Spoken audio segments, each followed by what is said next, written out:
사이토 히토리 씨의 괜찮아 분명 다 잘 될 거야.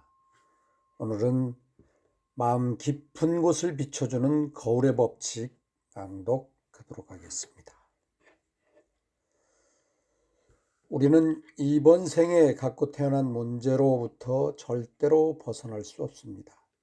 설령 그 문제에서 잠시 도망쳤다 하더라도 또 다른 문제, 즉 본질적으로는 동일한 문제가 나타납니다. 예를 들면 근무하던 회사에서 인간관계가 싫다는 이유로 회사를 그만두면 또 다른 회사에서 비슷한 인간관계 문제가 생깁니다. 이처럼 인간관계에서 안 좋은 일만 생긴다면 그건 자신 내부에 그렇게 만드는 무언가가 있다는 뜻입니다. 상사가 저에게 못된 말만 합니다 라고 하는 사람도 나중에 상사의 자리에 오르면 마찬가지로 똑같은 행동을 할 성격이기 때문에 같은 문제가 일어나게 됩니다. 이것이 바로 거울의 법칙입니다. 내가 호의적으로 남을 대하면 상대방도 날 호의적으로 대한다.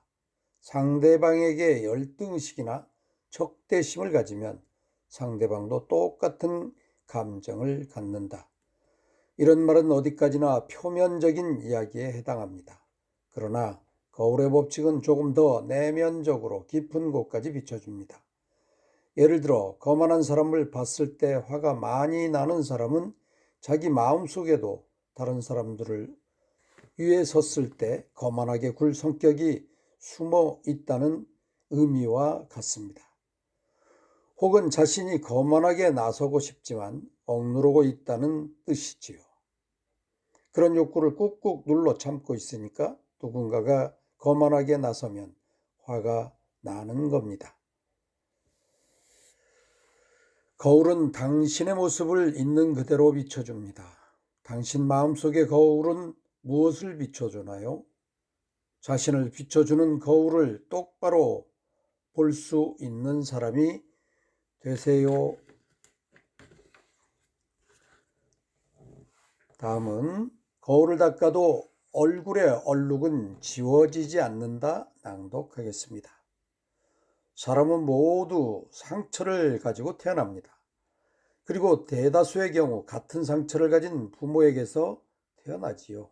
왜냐하면 그건 자신의 상처를 깨닫기 위해서입니다.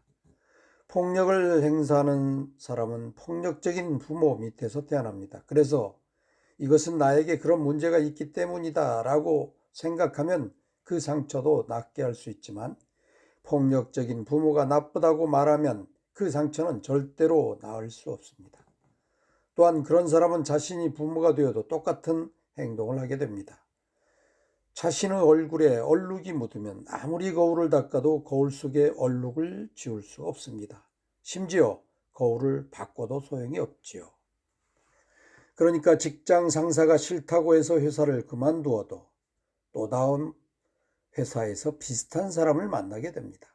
하지만 거울을 보고 내 얼굴에 얼룩을 알아차리고 씻어내면 깔끔해지듯이 자기 내면에 있는 상처를 알아차리고 낫게 하면 주변에서 일어나는 현상도 달라집니다.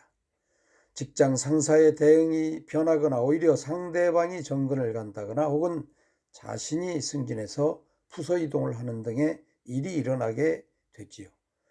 거울에 있는 그대로의 내 모습이 비칩니다.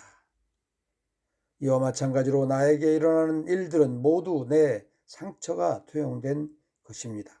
그래서 나에게 일어난 사건들을 남 탓으로만 돌리면 언제까지나 만사가 풀리지 않습니다. 당신 자신의 거울에 비친 모습을 똑바로 보고 깨닫고 대응하면 현실 세계가 재미있게 변합니다. 오늘은 마음 깊은 곳을 비춰주는 거울의 법칙과 거울에 비친 얼굴의 얼룩을 스스로 닦는 그런 시간이 되었으면 좋겠습니다. 감사합니다.